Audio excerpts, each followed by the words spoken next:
Cher Cancer, voici votre guidance. Alors, sur le domaine professionnel, nous avons en énergie principale la clé et la nécessité, le roi de bâton, le 8 de bâton et l'as de coupe. Ok. Alors là, tout de suite, ce que ça me dit avec cette énergie générale, donc que sont la clé et la nécessité, c'est que j'ai l'impression que pour certains d'entre vous, il y a peut-être un besoin de changement. Alors soit vous travaillez dans des corporations urgentistes, pompiers, SAMU, voyez. Donc soit c'est votre domaine d'activité, soit c'est vraiment un besoin très net de changement dans le domaine professionnel. En tout cas, il y a un changement professionnel ici qui est en train de se préparer, qui sera plutôt positif, hein, avec la carte de la clé. Donc, je pense que pour certains d'entre vous, soit vous allez décider d'agir. Moi, j'ai l'impression que ça va pas traîner dans la tête. Certains l'ont déjà eu. Alors, soit c'est une recherche d'emploi, soit c'est un besoin d'évoluer, soit c'est une sensation d'arriver à saturation dans son activité professionnelle. Mais ici, on est quand même dans une évolution. Il y a des choses qui ne changent pas. Dans une évolution qui est plutôt favorable. En tout cas, il y a vraiment un esprit entreprenant, voilà, où on a envie de faire bouger les choses, on a envie de les faire changer. Donc, si vous êtes à la recherche d'un emploi, je sais pas, vous allez mettre les bouchées doubles. En tout cas, c'est une période propice pour peut-être trouver un emploi ou peut-être demander une augmentation ou en tout cas, il y a une idée d'avancement. Alors, soit on prend plus de responsabilités, soit on est promu on est promu où il y a une évolution dans son activité professionnelle, soit au niveau structurel, soit au niveau hiérarchique. Ici, avec le roi de bâton, précisément, on est dans la maîtrise. Hein. On est dans la maîtrise. Il y a quelque chose qui va vite et il y a vraiment cette idée de nouveau départ avec cet as de coupe. Alors, soit c'est vous quittez un emploi et vous décidez de vous lancer dans une nouvelle activité, mais pour faire quelque chose qui vraiment vous tient à cœur, pour faire quelque chose qui vous plaît. Ici, il y a une prise de conscience. Et peut-être que vous allez oser aussi demander des choses que vous n'osiez pas faire avant. Voilà. Mais là, j'ai l'impression, alors peut-être il peut y avoir des mutations aussi, que les choses quand même elles vont aller très vite. Voilà. Ou alors peut-être que vous allez avoir aussi plusieurs propositions et que vous allez être dans une posture de ok, qu'est-ce que je fais, comment je m'y prends, qu'est-ce que je choisis, qu'est-ce qui me tient le plus à cœur. En tout cas, c'est vraiment extrêmement positif, hein, avec toutes les cartes qu'on a là, avec ce nouveau départ, etc. Parce que ici, vous êtes, il y a le roi de bâton, il est puissant, il est dans la maîtrise, il donne l'exemple, c'est un leader puissant. Donc, si vous prenez un poste à responsabilité, vous serez à la hauteur de cette situation sans aucun problème. C'est vraiment une évolution qui est extrêmement positive, qui est soit un nouveau départ, soit une évolution dans l'entreprise dans laquelle vous travaillez. Donc, c'est juste génial. Ensuite, dans le domaine sentimental et relationnel, nous avons la carte 47-48, waouh, ok, l'éternité et l'âme. Nous avons le roi de coupe, le roi de bâton, et dis donc, il y a de la maîtrise dans l'air chez vous, hein, et le 7 d'épée. Ok. Elles sont trop belles ces cartes. Hop. Par quoi je commence?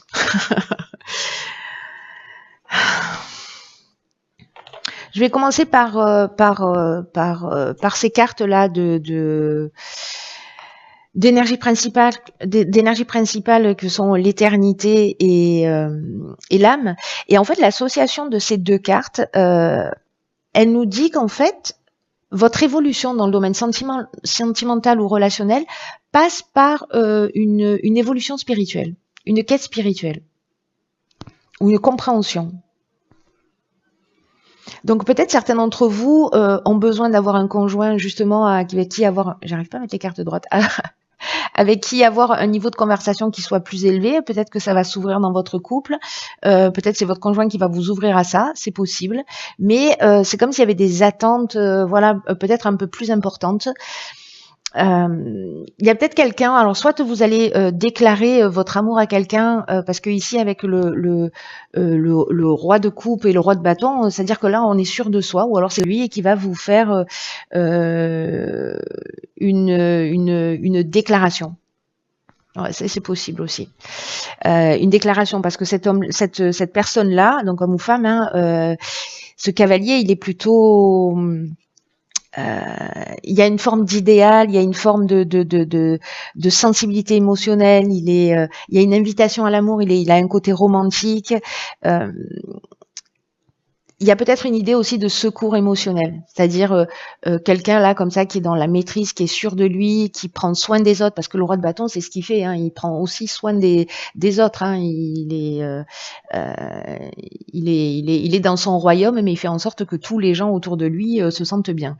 Donc soit c'est quelqu'un comme ça qui arrive dans votre vie, et je dirais qu'il y a un petit bémol avec ce 7 d'épée.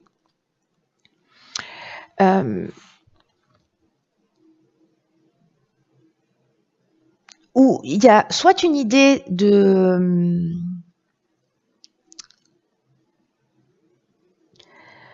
s'éloigner de la vérité, ou peut-être d'éviter de prendre des responsabilités, c'est-à-dire peut-être d'éviter de s'engager, ou peut-être de ne pas oser.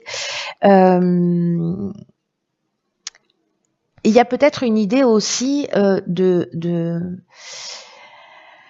de tromper les autres, c'est-à-dire d'avoir un comportement peut-être un peu manipulateur. Alors soit c'est quelqu'un qui va arriver comme ça dans votre vie et qui va avoir le discours parfait, ou c'est vous en fait qui proposez un discours parfait, mais peut-être que vous êtes déjà en couple, vous voyez, donc ça peut être une idée comme ça de faire les choses, de faire des choses cachées.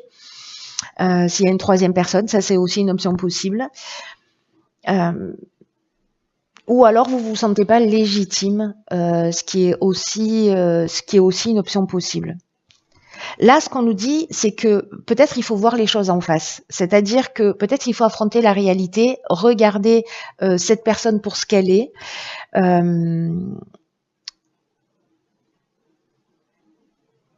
De pas fuir une situation, parce que le 7 d'épée, peut-être qu'il est en train de fuir. Donc posez-vous les bonnes questions là au niveau sentimental ou relationnel, hein, parce que voilà, ça touche pas forcément le domaine sentimental.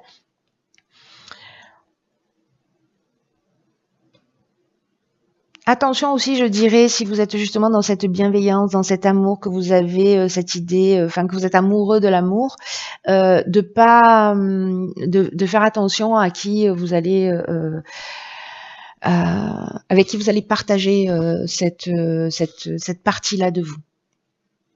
Vous me direz comment ça résonne pour vous. Je serais très curieuse de savoir, parce qu'on a ces deux options, mais en même temps, l'énergie générale, c'est la quête spirituelle. Voilà, c'est d'aller peut-être au-delà des apparences et d'aller à l'essentiel. Donc, vous voyez peut-être s'il y a des croyances qui vous emmènent dans un schéma.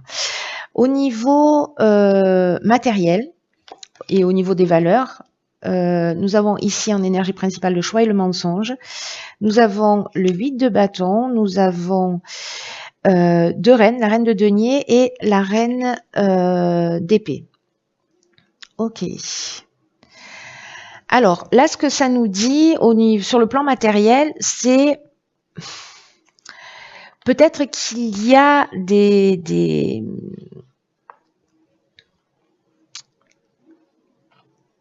des contrats pas clairs, alors des choses qui sont pas claires, ou peut-être des documents qui ont été falsifiés pour des assurances ou pour je ne sais quoi, ou je ne sais pas ce que ça peut être, mais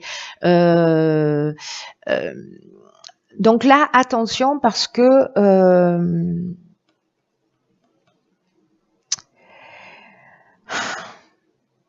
il y a un changement ici, un choix, un positionnement à faire. Peut-être qu'il y a une envie d'obtenir quelque chose et de se dire je vais pas prendre le meilleur, je vais prendre le chemin le plus court pour y accéder. Là, on vous dit attention, voilà, réfléchissez bien à toutes les options que vous avez en face de vous. Effectivement, il y a peut-être l'option de faire des choses qui sont pas forcément légales, mais voilà, réfléchissez-y à deux fois.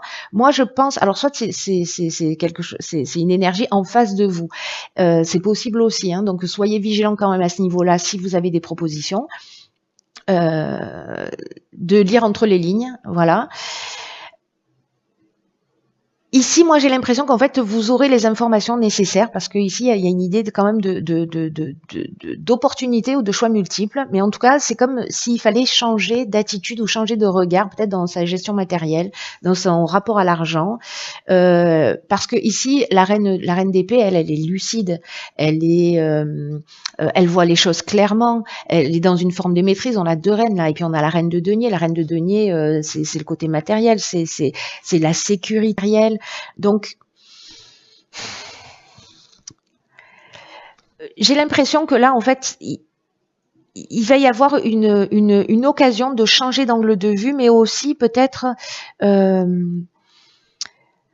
comme un test, vous voyez, peut-être parce qu'on va se précipiter dans une situation et on ne va pas voir en fait toutes les options. Et là, on vous dit, vous avez ces capacités. Voilà, n'oubliez pas qu'en fait, l'intérêt, c'est de vous mettre en sécurité, mais faites-le de la manière la plus juste possible. Prenez le temps de réfléchir pour savoir ce qui se cache derrière, pour savoir si vous êtes en conformité, si vous allez dormir tranquille, si vous pouvez vous regarder dans un miroir, et ne vous précipitez pas. Triez toutes les priorités, précisez vos intentions, faites préciser les intentions des personnes que vous avez en face de vous aussi, si c'est par exemple c'est un contrat de travail, mais il y a une idée de découvrir quelque chose de manquant, une information peut-être à laquelle vous n'avez pas accès, mais avec cette reine d'épée, moi je suis pas inquiète parce que j'ai l'impression que vous allez voir les choses clairement et que vous allez prendre la meilleure décision. Encore une fois, que ce soit vous que ce soit vous qui soyez dans cette énergie-là où il y a un changement de point de vue, ou quelqu'un en face de vous qui va vous proposer quelque chose et vous allez voilà, prendre le temps de réfléchir et trouver ce chaînon manquant. Alors, au niveau de l'évolution spirituelle, nous avons ici le Nadir. Alors, pas d'affolement, je sais que cette carte, elle fout la trouille. Nous avons la Maison Dieu, la Papesse et l'Ermite. Alors, je n'ai utilisé que les arcanes majeures pour l'évolution personnelle et l'évolution spirituelle. C'est un choix personnel. Voilà. Donc, hop, ici, vous voyez mieux. Alors, le Nadir, ça peut parler en fait d'absence de spiritualité d'une manière générale, mais le Nadir aussi, en astrologie, ça correspond au fond du ciel. Le fond du ciel, ça nous parle de l'hérédité, ça nous parle de la famille, de la psychogénéalogie, ça nous parle aussi de voilà de nos racines, de nos fondements, peut-être de notre enfance, de nos croyances. C'est aussi le subconscient, vous voyez, les croyances, celles auxquelles on n'a pas forcément accès. Ça nous parle aussi de tous nos sentiments, de tout ce qui de toutes nos émotions, de nos ressentis qui sont pas avoués. Aussi de sécurité affective avec cette carte avec cette représentation du fond du ciel en fait, hein, qui est la maison 4 et qui parle de l'inconscient, de toutes les choses qui nous conditionnent inconsciemment. Et il y a aussi une idée de fin des choses. Il y a ici la lumière dans l'obscurité, hein. Voilà. Donc, on est vraiment dans le fond des choses. Alors ici, peut-être que précisément lié au confort, à la famille, à l'hérédité, à des choses anciennes, à des croyances, à la famille. Je crois que je l'ai déjà dit, mais c'est pas grave, du coup je le redis. Ici, on a la maison Dieu. Pour commencer, la maison Dieu, donc la carte de la tour, hein, elle s'appelle aussi comme ça. Cette carte, ce dont elle nous dit, il y a une idée de muter cet aspect matériel, d'être vraiment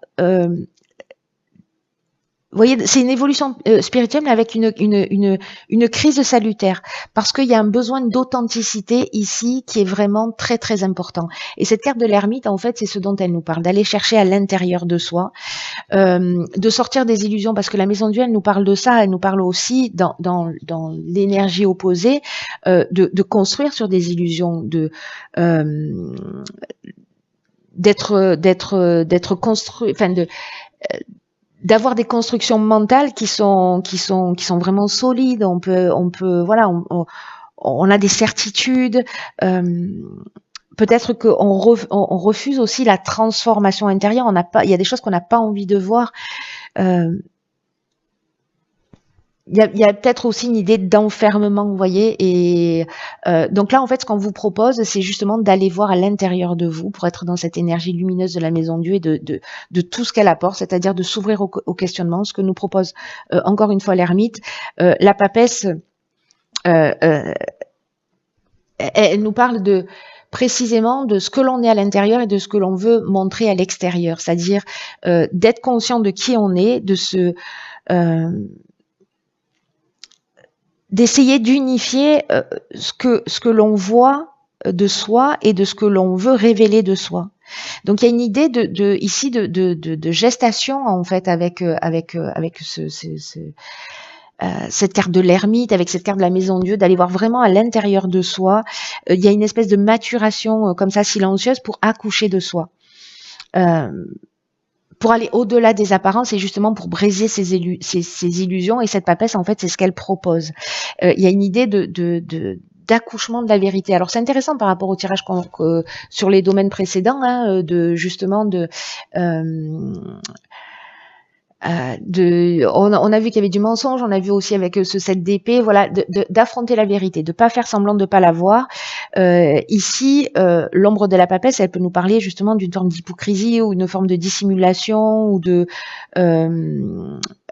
fermeture et où finalement on est dans la censure, il y a une fausse intériorité. Une espèce d'abus de pouvoir ou de sclérose, vous voyez, interne. Donc là, en fait, il faut vraiment aller chercher dans les fondements, peut-être dans ses croyances, dans son inconscient, parce que c'est une période de germination. On est aussi dans cette énergie-là, l'énergie diverse, c'est une période de germination. On va aller vraiment chercher en profondeur. Si vous le faites pas, c'est la vie qui va s'en charger. Faites-moi confiance.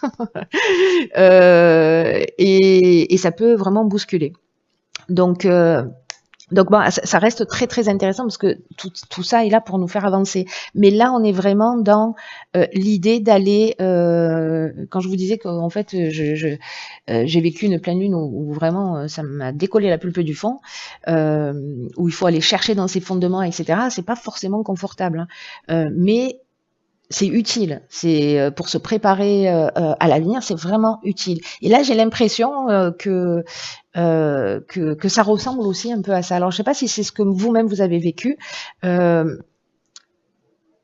ou si vous êtes comme ça un peu entre deux eaux, mais peut-être que si vous avez l'occasion de voir ce tirage, ça pourra vous éclairer par rapport à ce que vous vivez. Voilà, cher Cancer, écoutez, prenez vraiment bien soin de vous. Et puis, je vous dis à très vite pour une nouvelle guidance. Je vous embrasse.